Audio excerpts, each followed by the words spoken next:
Thank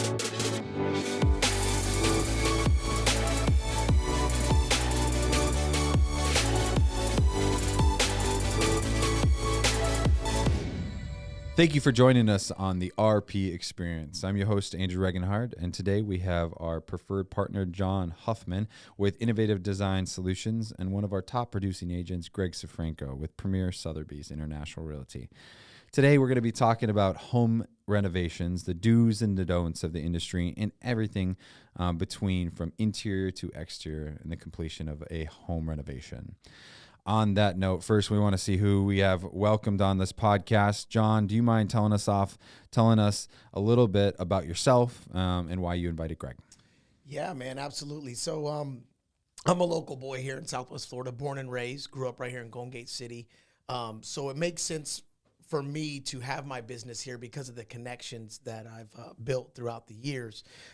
Working with Greg, I actually met him through Southwest Florida Producers, so it's really good at what you guys do in connecting people and helping him with some renovations at home and outdoor kitchen and some of the experiences that he's living through in that as well. That's awesome. That's awesome. Greg, do you mind telling us a little bit about who you are? So I came down from Chicago, born and raised in Chicago in the northwest suburbs of Wheaton, Illinois. Kind of similar to Naples, kind of a bubble town, big little city. We came down in 2000, went to high school here. After high school, bounced up to Tampa, went back to Chicago and worked out of Oak Brook for a number of years. And I've been back down in Naples for 8 years. Came down, my parents, or my mom and my stepdad, were in real estate, joined their team, and then eventually went off on my own and joined Premier Sothebys about 3 years ago. Awesome. And so, yeah, it's been great ever since. It's been pretty remarkable about your journey already. We're going to talk about that a little bit later. But John, how'd you get into your business? How did you start your business? When did you become a GC?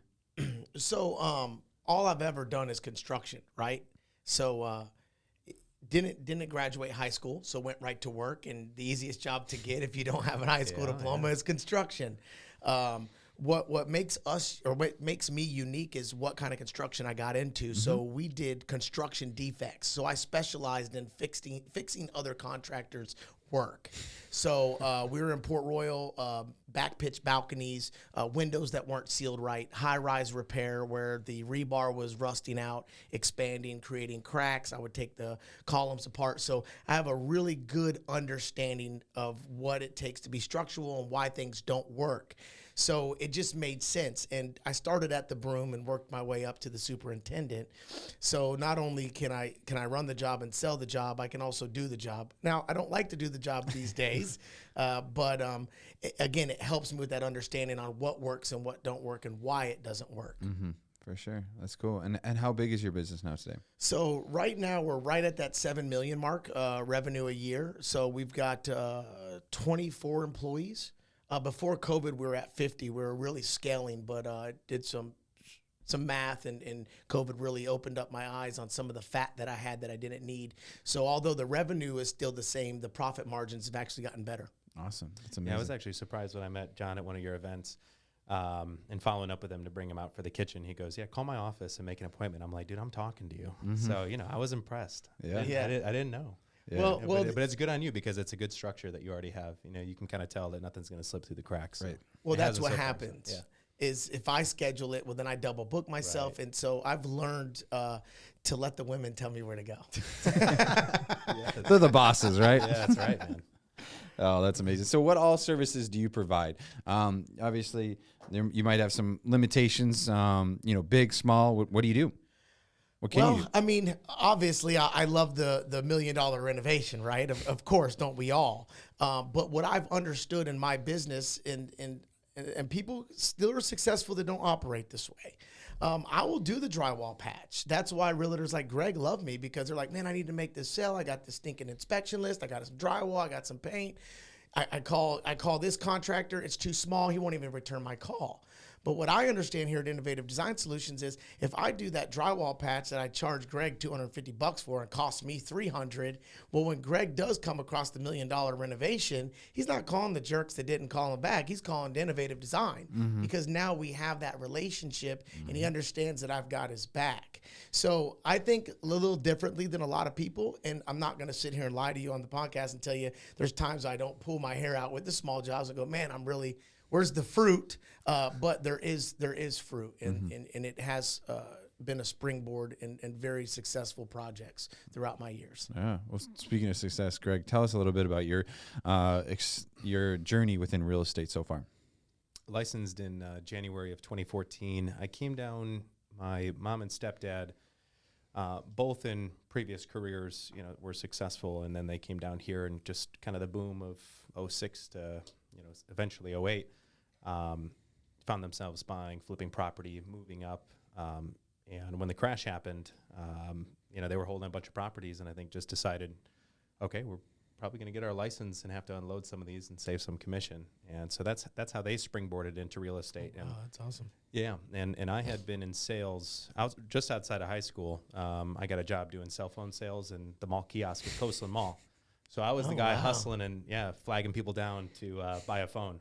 I probably bought my first phone from you. You might have, and I feel bad for you if you did, because I was hustling hard back then, hard. And, my father was in sales, so I think I just had this innate ability to talk to people. And, that started to shine through as I started to excel in sales and eventually got, a management job. But fast forwarding past all that, I'd stayed in communication with my mom and stepdad, and my mom was always trying to get me back and saying, you'd be great selling houses. And I'm like, I do not want to move back to Naples. Once I got out of here, I did not want to come back, but I did. It's boring. It's boring for young people. Yeah, it was. In high school, there was nothing to do besides house parties and mess around, Yeah. Trouble. Trouble, exactly. So, found myself in a place out of work in Chicago, and so I made a decision to come down, work with family. I knew I could trust family, and that kind of sprungboarded me into real estate. The nice thing is that when I was getting into real estate, I had done door-to-door sales. I had done telemarketing sales up until that point, face-to-face communication. And so I started to bring in some of that old school, if you will, mentality. And my very first sale was a cold call, $1 million listing. Wow. Yeah, in the quarry. And I basically just kind of found a niche in the market. I found a kind of a buyer want and what was happening, and I called them up and I said, your place is worth $1 million. And she's like, we just bought it 2 years ago for $750. How's that possible? And I said, I'm telling you right now, the market is such, and blah, blah, blah. So we had a meeting, got the listing, sold it in 17 days for $950. And that was kind of the springboard, but that was the very first sale that I had. My parents were on the number one team, didn't give me any handouts, everything that I built. Again, it was either through mailers, door knocking, cold calls, open houses. It was just a grind from the beginning, but that's what I was used to. So everything after that was just reputation building, referral from clients, and now kind of making the transition from a brokerage into Premier Sothebys International Realty has given me kind of that name recognition that goes along with it. And I think just an overall kind of composure, and the overall agent that's there with a couple other big name brokerages in town that I think sharpen my edges and made me get a little more serious about real estate. And ever since then, it's just been fantastic. So yeah. Well, that's awesome. And people that might not know, you were our first issue as a rising star. So your success in a short amount of time was obviously something that we featured, and now it's really cool to see the numbers that you're putting out recently in this year, and it's mind blowing. So congratulations on that success and a lot of things. I want to dive into both of you, kind of going back to your guys' story and your journey. You guys both have a unique story. In that story that you told when we wrote that article for your Rising Star feature, you talked about hitting the 10-year sobriety. John, you have somewhat of a similar story, and I'd like you guys both to just touch on that. John, if you don't mind going first, just give us a quick update on that. Well, I think I'm coming up on 12 years now. Oh, snap. So yeah, What- it's pretty. what's your date? I didn't have a date. Oh, okay. Because I'm at 12 too. So we're like, 2009, I got myself hemmed up, and then I went to a program called the Adult Teen Challenge. The Teen Challenge is the name, but it's an adult center, and I graduated in 2010. So I know around 2009 is I stopped using. Yeah. But a little bit of my story is, just I had a sales position too, but it wasn't at the mall. And it got me in trouble a lot. But I always wanted to take that shortcut. I always knew God had a great plan for my life and gave me a wonderful set of skills on people person. I could make friends with everybody. I hung out with the Spanish guys, the rednecks, anybody and everybody. I wasn't a part of a clique. I was just very diverse when it came to that. And I used that to my advantage. And so anyways, long story short, not having the greatest childhood. Mom was on crack cocaine, and my father wasn't around, so I didn't have any structure really. I did what I wanted to do, and that's exactly what happened. And the Department of Juvenile Justice ended up raising me due to that. But I always knew that I didn't belong in that realm, right? And so finally, I landed myself in jail, and I got an opportunity by a judge, and some great things happened. And I spiritually met Jesus, and he just changed my life and gave me a different perspective. And same skills, same person, different vision, right? No more shortcuts. Like you were saying with the cold calls. Like, are you willing to grind? No one wants to get up and call someone they don't know, and no one wants to get up and go, well, I don't know where I'm going, but I know I need to be going. Like those uncertainties in life, are you willing to do them? So he's like, look, I've called you to this. I've called you to be different than everybody else. I've called you. So, understanding now my purpose has changed. It's same person again, but the purpose is different. And I've just never turned back. And my goal in life now is to be that pillar in the community so that I can help other people in the community, right? And help other John Huffmans and other Gregs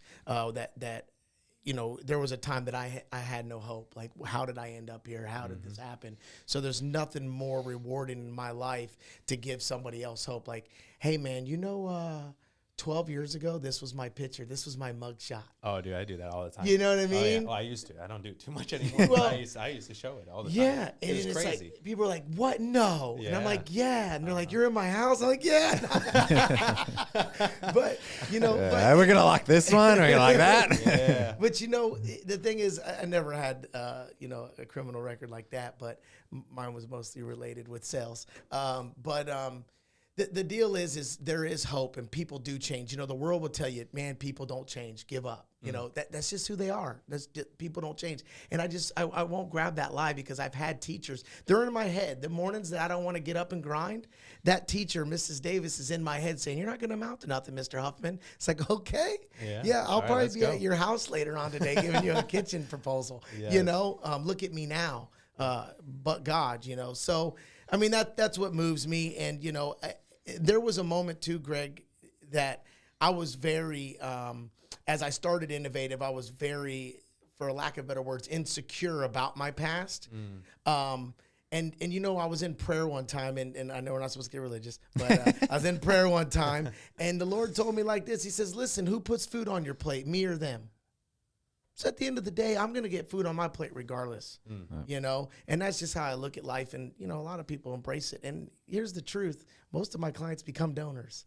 So I get to tell them who I am and what I do. And next thing you know, they're sowing into the ministries and the meetings and the things. They want to be a part of it. So by the end of it, they're writing me a check to Innovative, but they're also writing a check to St. Matt's. They're also writing a check to Teen Challenge and cool, David man. Lawrence. That's cool. So it's really been awesome. I think we're going to use this as a springboard of where to put my direction, because I'm kind of in a similar position, right? It's basically, I had no money for rent. I had roommates that were just fed up, and I just packed up my things in my car and I drove back to Chicago.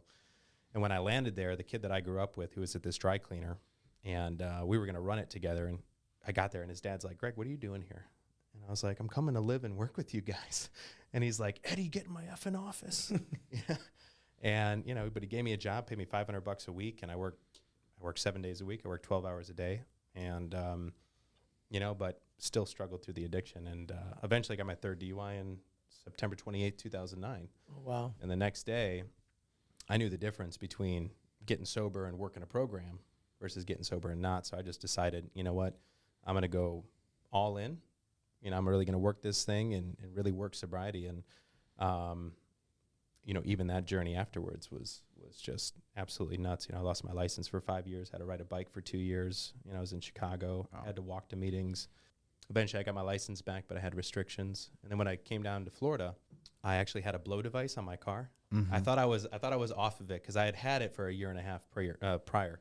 So I thought I'd be off it, but I actually had to have it for a year down here. Oh, wow. And so if I'd get a lead for sales, they'd have to follow me in my 2008 Dodge Caliber.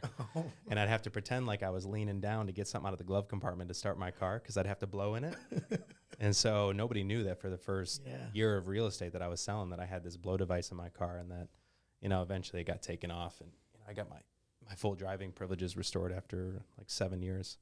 Wow. But that's perseverance right there. So dude. many Yeah. people would have threw in the towel. Yeah. You know, I can't do this because I can't. You don't understand. You know, I got the blow device.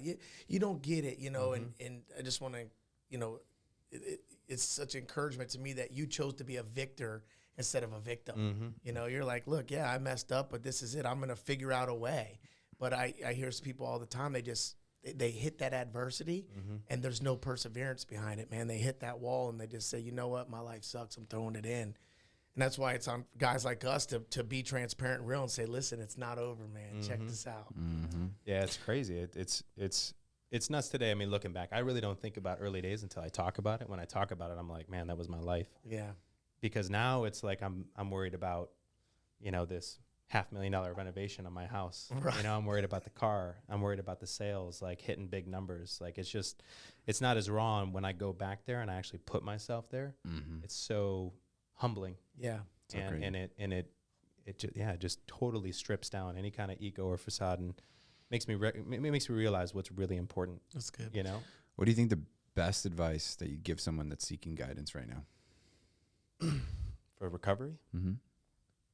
If we have a listener out there. Yeah, I mean, my suggestion is, I mean, it's a real simple one. I mean, again, my journey was through the 12-step program, so that would be my first thing, is to, you know, get to a meeting, get plugged in on a daily basis, go every day. They say 90 meetings in 90 days, and if you don't like where you're at, you know, we'll refund your misery. Yeah, that's it. So, you know, plugging into, you know, replacing that 5 o'clock, that 5:30 habit of going to the bar, grabbing a drink with a meeting, and then seeing how you feel when you leave the meeting. Because what happens is, after the meeting, you know, people will come up to you, especially if you're newer, and they'll be like, hey, what's going on? You know, my name's Greg, and, you know, what brings you in, man? And tell me about yourself. And, hey, why don't we go grab a cup of coffee? You find yourself talking to a newcomer after a meeting for 2-3 hours. I mean, it could be hours. You know, once I got myself through the steps and, you know, to a place where I kind of have myself together, they say, hey, go out and give it back to somebody else. And, you know, so I've taken a lot of guys through the steps, and some of them are sober today, which is a blessing. And then a lot of them are not because of the hardships, like you said. Yeah. You know, so I would say, get to a meeting, you know, 90 meetings in 90 days, get plugged in with something, just raise your hand, say I'm new, and you'll be amazed with how giving people in the program are. They just want you to be sober. They want nothing from you, and that's a totally different experience.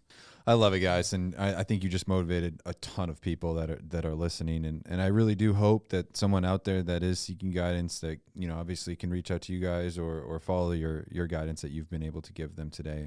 We're gonna switch gears a little bit and talk about remodels now. Yeah, man. All right, let's do it. So, first of all, both parties, and I'd love to hear your favorite design project that you've ever been a part of as a realtor and helping a client, or yourself personally.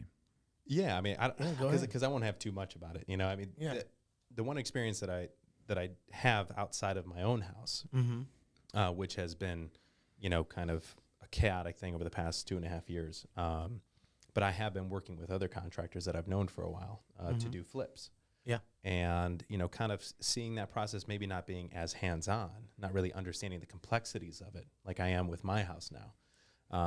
But just kind of seeing that process, that transformation, you know, basically taking something that's got mold and, no flooring, and then to see it turn into this beautiful home, and then to list it and, sell it and be a part of that process, was certainly a great It's experience. like a high, Yeah. I mean, so that outside of my own home, which is not yet completed, so I cannot say that it's been, that it is this wonderful completion, but to see it transform it as it has the past 2.5 years is certainly amazing. So Your own home hasn't had any hiccups, right? None. Oh. Everything flawless. Oh my God. 100%. I've almost gone broke on my house twice, so we won't talk about that. John, what's your favorite? Well, I mean, renovations is great because I get to see the home transformed, right? So I also see lives transformed. We just talked about that. Mm-hmm. But then I also get to see homes transformed. So I think that it's funny how that works. Mine was a house in Stonegate. Unfortunately, I didn't get to market it the way I wanted to. The clients didn't want me to market it, which kind of really stinks. Yeah. But we built the house from the inside out. And what I mean by that is literally we manipulated the trusses.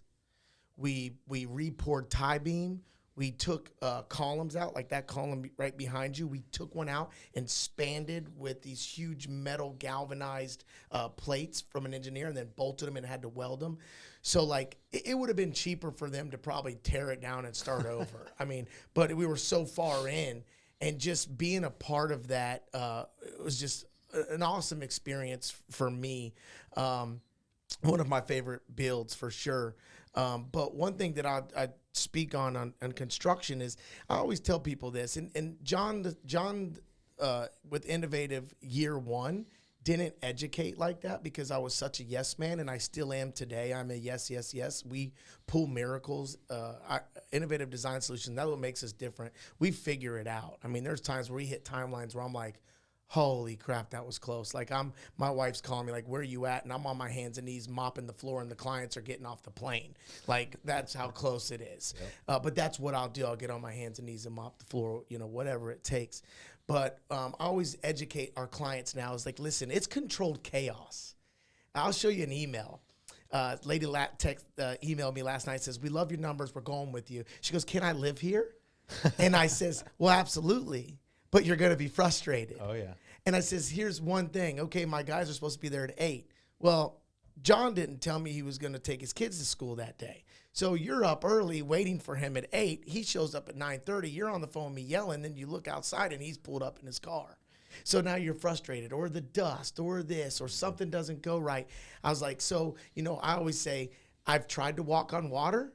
I haven't done it yet. But I try every day, right? I try to shoot for that perfection. We have core values at Innovative Design Solutions: responsive, excellence, attitude, and liability. Real, right? And I want to be real with my clients, so I want to set those expectations. So I'm going to respond to them in a timely manner, always. Even if it's not the answer that they want. I'd rather be real with it and deal with it now and in the time than them find out later that it didn't happen or this was on a back order or whatever. I don't want to kick the can down the road. People look at me sometimes and go, man, you like conflict. Actually, it's the opposite. I hate conflict. That's why I hit it so hard from Jump Street. So if there's something that we got to deal with or something that's awkward, I'm going to deal with it right then. And then we've got excellence, no matter what it is, I'm going to operate in excellence. If that means I'm telling my tile guy to rip the tile down, that's what we're doing. No matter what it costs me, it's got Innovative's name on it. It's coming down, keeping a positive attitude, even when we got customers that are cussing me out. And then liable is my biggest one. I left that for last. Taking liability for my employees' actions and mine. And then I got this thing on the bottom that says, no finger pointing. Because at the end of the day, it's my fault, right? And I look at my leaders like that too. Why didn't this go? Well, the tile guy did. Well, listen, you're in the head of the tile guy. So I don't want to hear it's the tile guy. What could you have did different to make sure the tile guy was on time, right? So we're structured different. We have team meetings, 3 a week. We have the one in the we have a finance meeting, a field meeting, and an operations meeting. So we're constantly trying to bring it together. Trying to build that brand and stuff. But as far as construction, man, general contractors have the worst rep ever. We don't show up on time. We never hit our deadlines and things like that. And I'm not defending them. It's just, it is controlled chaos. Construction is controlled chaos. And a lot of people that hire contractors, they think they're getting rich. And a lot of times the margins aren't what they really are. That $500,000 job, his margins might not all be that great. So a lot of times we get beat up through the process too. So I don't know why I'm in this field as I'm hearing myself talk right now. but it is good to walk away and go, wow, I did that. Like how you said with the flips. Wow, like this was mold. The paint was falling off the walls. Like this place was trash. And now I'm selling it for X amount of dollars. And I did that. You guys have mentioned a lot of do's and don'ts, but touch on some things that might be some tricks or tips for anyone that is thinking about doing a remodel and or that is about to start the process. Well, the key for me is, you know, I mentioned it, but it's huge, is setting those expectations. You know, teaching them what it really is. You know, you want to work with a guy like Greg because you hear his story and you go, wow, he's going to grind. You know, wow, he's going to make, if me and him team up to go after a client together, we're going to make this happen. I'm not going to pull my, I don't have to pull his weight for him. I don't have to drag him along. So, you know, again, so the do's would be, or the tricks would be, do what you say you're going to do. I know that sounds so elementary, right? But 2 + 2 = 4. And without addition and subtraction, there is no algebra. So unless you can get that foundation right, set the expectations, deliver on them, that's your success. That's the tip. I mean, there's no secret to this thing. You heard his secrets. I'm falling in love with this guy. Look, he's writing hand letters. He's knocking on doors. He's making cold calls. I mean, you know how many realtors are out there? It's like a cold call. I'm not doing a cold call. I spend $5,000 a month on Zillow. I'm above that now. What'd you do? Where's that? 20 million or something like that? 30. Come on, bro. 30 million. Hey, I'll write your letter. So, I mean, okay. Someone says, "What's the key to your success, Greg?" Well, I write letters and do cold calls. I've heard that before. Well, obviously, you ain't doing it to a caliber I am. Exactly. Yeah. You and know? door knocking. Don't forget door knocking. Yeah, door knocking. So again, 2 + 2 = 4. And without addition and subtraction, there is no algebra. I want to move on to the speed round because we are out of time. This is amazing, you guys. So unfortunately, you know, we could talk forever, but we got to move on to the speed round. This is questions, would you rather, and you've never seen them or heard of them. So first of all, this is really chill. Would you rather be able to travel, never be able to travel, or never be able to work again? Never be able to travel. Yeah, never be able to travel. Yeah, I agree. Do we have to emphasize? Ooh, I don't know. I mean, come on, man. Show me somebody who isn't working. I'm gonna lose my mind. Okay, how am I paying for the traveling? I know. There's a lot of But I mean, you know, but show me someone who isn't working, and like I'll show you like a miserable person. I'm telling you, usually fat and about to die. Yeah. How many people retire and then come out of retirement? Yeah, working is essential, man. Yeah. Would you rather be able to have travel while I work too? You know what I'm saying? There, don't we all? Right. Would you rather have a pause or a rewind button in your life? Pause. Man, that's a good one. I have to go different. I'm gonna go rewind. Okay. Interesting. So you want some replays? Yeah. You want to do it again? Although that movie Click was pretty messed up. Yeah. Right. I think just a pause. Honestly, if I and I do this sometimes and it messes me up. If I actually want to take a day off work or take 2 days off work, I'm super thrown off. So if I could just pause the world for a second, let me just kind of regather myself. Sold me. And not lose his job. Dude. He just sold me. right. I want a pause button. Would you rather buy land and build or buy a home as is and like renovate? Obviously, I would want to build because I want to make it mine. I agree. I'd like to build. In fact, I should have torn my house down instead of sinking this money. I thought you were going to say some of that. Yep. All right. Would you rather lose your hearing or your sight? That's just dirty. That's just wrong. All right, I'll say hearing. There's a lot of things I haven't seen yet. Yeah, I'd say hearing too, because then I can learn how to I can still lip read. communicate. Yeah, exactly. Oh, that would be a sick skill, though. You know what I'm saying? And be like, hey, CIA I heard would you. hire me. I heard you over there. You know, when they're like, hey, can I have a discussion in private? I'm like, you think it's private? Yeah. You know what I mean? Would you rather go backstage with your favorite band or be an extra on your favorite TV show? I don't know. These I'm a are ham. great I'll do the TV show just to be like, look at Hey, I was on there. I figured Greg would do the TV show like right away because I've just always you guys wanted don't to, know I've he's just improv always, actor. No, I've just always wanted to meet Chris Brown. So I just feel like if I was just Oh. like chilling, I'm like, hey, what's up, Sea Breezy? Sea Breezy. I'm telling you, it'll happen. All right, guys, that's it for us. We really appreciate you guys being on here. Thank you, Greg. Thank you, John. You're welcome. Thank you. It's a All pleasure. right, as always, Southwest Florida Real Producers is thrilled to have you both on here, and we're super pumped to bring Real Producers on air. So stay tuned for the next episode.